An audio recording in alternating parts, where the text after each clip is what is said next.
So I know the Blue Origin crew has been getting a whole lot of hate, right? Like, understandably, given the times that we're in, this performative feminism, this is a gross display of grandiose wealth. So instead, I want to talk about Amanda Nguyen.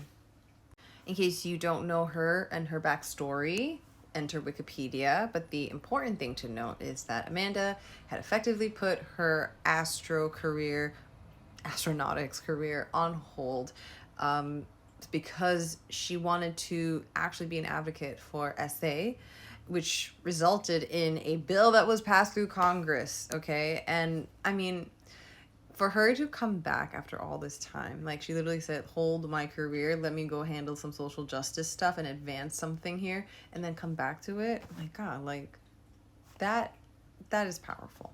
She describes this moment as this full circle healing journey, which we love to see. Super, super powerful, especially given all the energy that we've been experiencing with this retro eclipse season, this full moon in Libra in the weekend leading up to the launch. So I don't have Amanda's time, but we do know she's a Libra sun. But not only that, she is very, very Libra. She's got Mercury in Libra and a Mars in Libra. She's someone who takes charge, let's put it that way, and someone that actually can be a leader, because Libra is a cardinal sign that does initiate, and then especially around social justice matters, around civil rights matters. She is a civil rights activist, very on brand. And I think also a really beautiful way of showing how Mars may not necessarily be comfortable in Libra, may not necessarily do well with social dynamics, but it's the idea that they're here to channel that energy into greater advancement for all.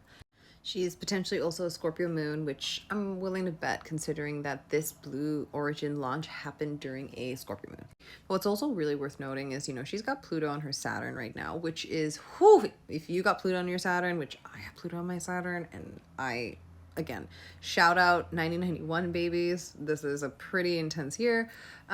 Pluto and Saturn can be incredibly transformative. It's honestly like some deep seated systemic cleaning, about your sense of belonging, around your authenticity. And then when I think about also the duality, right? Aquarius is also the sign of the future, science, technology, and she was in space to advance technology around, I believe it's to help women in space when they're on their periods, with menstruation, with pads, with tampons. So that is pretty fucking badass. Talked about there was a full moon in Libra happening. That happened at 23 degrees. So right on her Mercury and Mars. When you think about Mars, action, Mercury, you literally think about like flight or transportation.